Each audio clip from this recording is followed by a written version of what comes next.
Do people still believe that eating fat makes them fat? Cheers!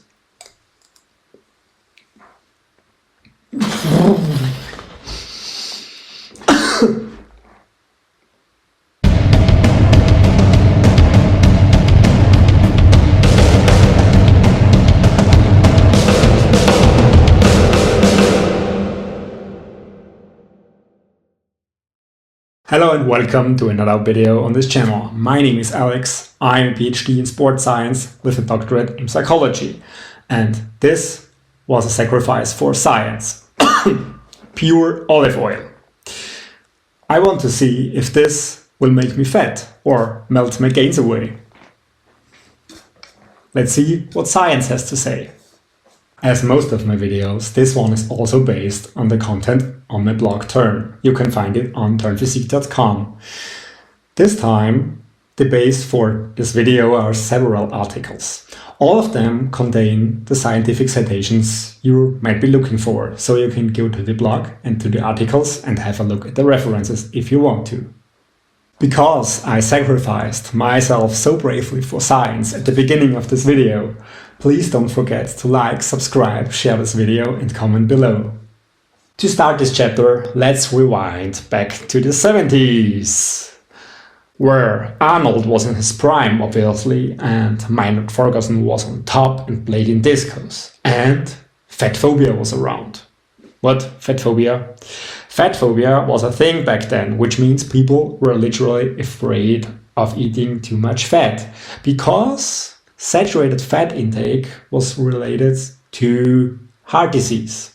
So can you imagine eating some ham and eggs for breakfast, going out of your house and suddenly your heart says goodbye in a loud boom. And because people were so afraid of eating fat, they actually neglected what later became more known for being bad, so-called trans fats. Those are fats that are solid and stable at room temperature, originating from plants. Now scientists are pretty sure that saturated fats are not the killers. Still, so many people avoid fat because they fear getting fat from eating fat. However, in bodybuilding, fats are necessary for maintaining good body composition, because fats are responsible for hormone status in your body. So fats are used and transformed into hormones. And hormones are pretty important because they form, for instance, testosterone. And testosterone is, on the other hand, responsible for muscle growth. So you need an adequate fat intake.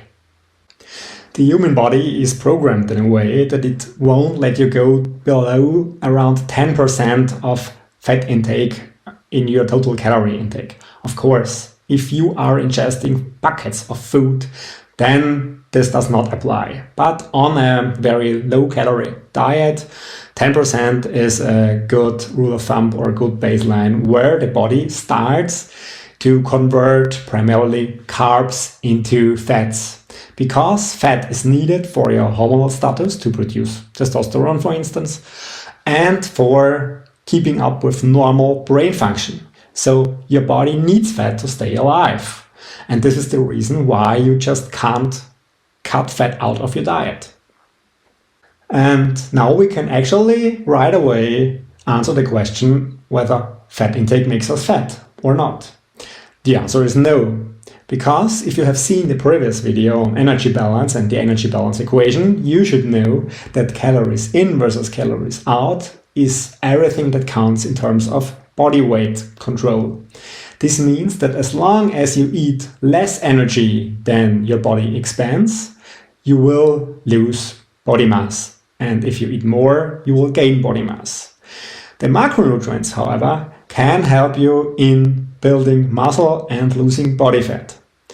So your energy balance is number one when it comes to changing your body mass. Fat is not. Although you cannot cut out fat completely from your diet, and if you do, your body will just use carbs and transform them into fat, you could cut out carbs and live on fats and proteins. If you do so, your body goes into ketogenesis, which means it produces energy from fats instead of sugar. Once this happens, your brain and your body start to run on fats. This is a process of 1 or 2 weeks. So if you have ever tried to go no carb and absolutely no carb, you might have experienced some brain fog around week 1 or during week 1 or week 2. This is the process where your body really begins to stutter because it has no sugar anymore and has to produce ketones and has to learn to run on ketones. However, after 2 weeks, this process is complete and your body can really run just on fats. Some people swear by going keto for fat loss. By going keto, your body doesn't experience any large insulin swings anymore because there is no sugar that could spike insulin. As you might remember from the previous video on insulin, insulin shuttles nutrients from the bloodstream directly to where they are needed. And if there is no insulin, who could clear your bloodstream of fatty acids and deposit them into your body fat stores? Nobody. So yes, on a ketogenic diet, it's harder to become fat. However, it's also harder to become muscular because when there are no insulin swings and no large insulin spikes, there's also no substance that clears your bloodstream from amino acids and deposits them efficiently in your muscles. This does not mean that there is no insulin response from fats or proteins, it's just very low. So you can't really get muscular on a ketogenic diet, or at least it's very hard to do so because of the missing insulin response. What's more, our bodies are designed to run on glycogen because muscles are glycogen stores. This means our bodies actually need sugar to make our muscles work efficiently. This means for rapid and hard movements or heavy movements such as lifting, our body needs glycogen to function properly. It can use ketones for endurance tasks, but for very heavy lifting, which is an intermittent, fast and powerful task, our body would actually need glycogen. So ketogenic diets make you less strong than normal diets with carbs. And being less strong and less efficient in lifting also means less muscle growth. So when is eating fat going to make you fat? First and foremost, this happens when you are eating in a calorie surplus, which means you eat more than you would actually need. And when your body gets more energy as it needs. So once there are fatty acids in your bloodstream and there is an insulin spike, for instance by eating carbs, insulin clears your bloodstream and deposits those fatty acids in your body fat stores. You can more or less minimize this effect by combining carbs with protein and protein with fats to minimize the insulin response when eating fat. This is the reason why pizza and burgers rich in carbs and fats make you fat so easily. This is not the case if you are eating in an energy deficit. If you are ingesting less than your body needs, your body will need those fatty acids in your blood to have an immediate energy supply ready when it's needed. And if you are eating less, there's always a need for more energy. Of course, when there is insulin and insulin levels are high, the chance to store some body fat is higher compared to combining proteins and fat. What you should know is that fat is very energy dense. This means that 1 gram of fat has 9 calories, whereas carbs and proteins come with 4 calories per gram, which is less than half. This is the reason why you can overeat so easily on fats. So how much fat is needed in your diet for bodybuilding? Actually, science recommends 20 to 35% of calories should come from fats. In my opinion, and for practical reasons, this is a lot. In my diet, this would mean eating around 170 grams of fats per day. And I think that's a little bit too much. So for practical reasons, I would recommend sticking to 15 to 20% of fats in your diet. Of course, if you can maintain 20 to 35% and if that works for you, go for it.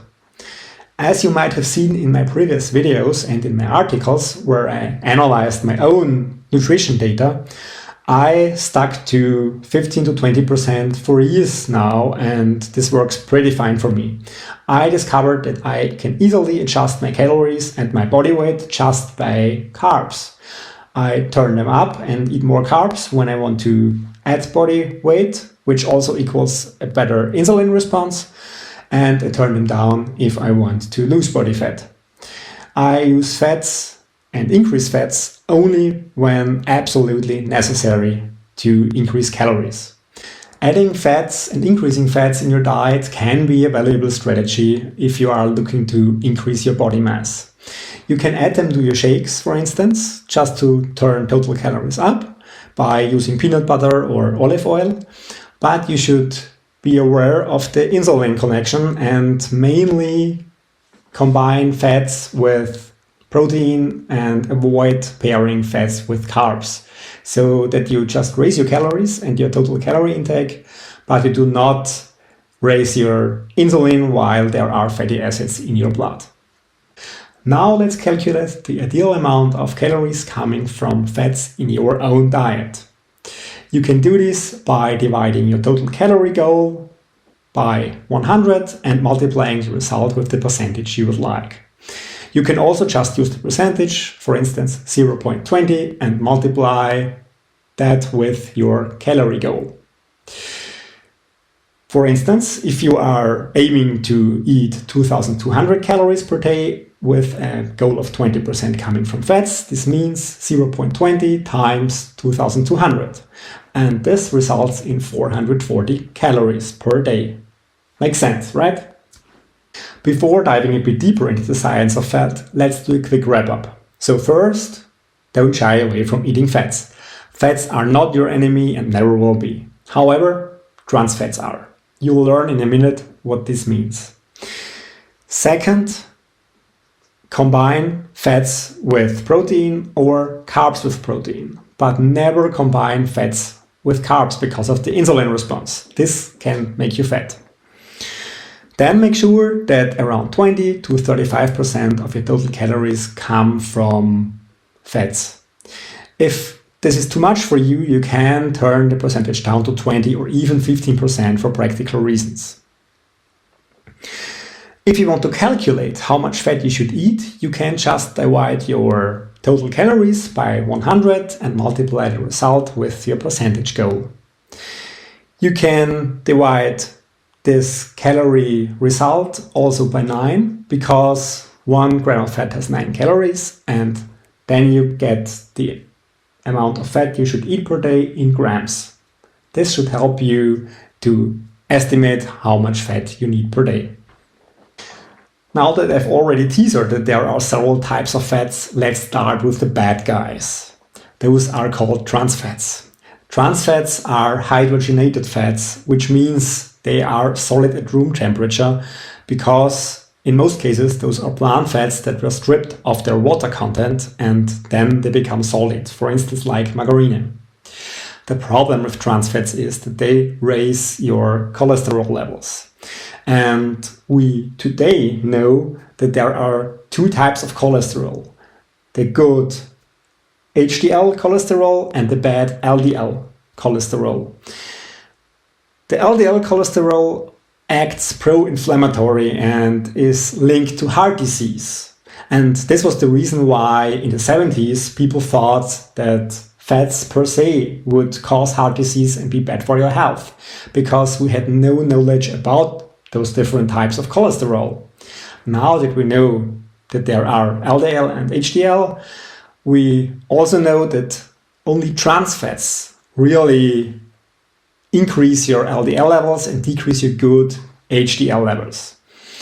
And this is the reason why they are actually heavily regulated, at least in my country, in Austria. In other countries, they may be allowed, but official reports state that there shouldn't be more than 1 gram per day ingested for optimal health. So I suppose if there are trans fats in any foods, it should be on the label. So watch out for trans fats. Normally you can find them in margarine or fries, for instance, or even in your croissant. Who knows? You can't really ask your baker, and I don't know if they would lie if you ask them, but every once in a while, eating at least a few grams of trans fats is not going to kill you. They are only bad for your health if you are eating them all the time, which is another reason why you should not just eat junk food all the day. The second type of fats are saturated fats. Those are the ones that we'll blame for being bad for your health. The second type of fats are saturated fats. Those are the ones blamed for being bad for your health and for your heart in the 70s. However, more recent research continues to show that there is no link between heart disease and saturated fat content. Still, there are some hesitant recommendations, but I would say the bulk of the evidence shows that there is no link and that saturated fats are safe. What's more, saturated fats are a compound found in meat, and meat is full of protein and very important when it comes to building muscle and losing fat. The third and last type of fats are mono and polyunsaturated fats. Those fats can be found in olives or in salmon, for instance. Poly and monounsaturated fats are the true Ferraris of fats, because in terms of health, they can be eaten in unlimited amounts. You shouldn't, because this would indeed make you fat because of the calorie content. But at least when it comes to health, there's no problem. They actually act the opposite way of trans fats, and they increase your good HDL levels and decrease your bad LDL cholesterol levels. So feel free to eat as many of them as you want. And as you have seen in the beginning of the video, I have had a spoonful of olive oil, which is very rich in poly and monounsaturated fats. So no, it won't make me fat because I'm on a deficit, and it will make me healthier. So this was a good idea, even if it didn't taste that good. Let me quickly summarize. Avoid trans fats by all means, those are the bad guys. However, you can have saturated fats because there is no link to heart disease. Still, make sure that most of your fats come from poly and monounsaturated fats because of their health effects. You could literally have them in unlimited amounts. However, make sure that you don't exceed your calorie goals because they are still very energy dense and this can make you fat. So what about omega-3 fatty acids? Aren't those a type of fat? Yes and no. They are actually a subclass of mono and polyunsaturated fats, which is why they are found in salmon or olives. There are essentials and non-essentials when it comes to fats, and omega-3 as well as omega-6 fatty acids are essential fatty acids, which means the body needs them in order to survive. The thing is, chemistry is not an exact science. Please don't tell this to any chemistry guy or he might punch you in the face. However, chemistry and nomenclature are very unique beasts. Omega-3 fatty acids are called that way because on the third last bond of the molecular structure of omega-3 fatty acids, there is a double bond. And if you count 6 bonds backwards, then it's called an omega-6 fatty acid if there is a double bond. However, a typical omega-3 fatty acid can have between 18 to 22 carbon bonds. And the omega stands obviously for the last place. However, 18 to 22 is a range. This is not the number of letters in the Greek alphabet. So, who are you telling that chemistry is exact? Chemistry is not exact. Okay, so much to that. I am a psychologist. Psychology is also not exact, but we can count letters in an alphabet. Sorry. Chemistry guys, please contain yourselves in the comments. Thank you. Now let's get back to the topic. The thing is, our Western diets are very rich in omega-6 fatty acids. And omega-6 fatty acids are known for their pro-inflammatory properties.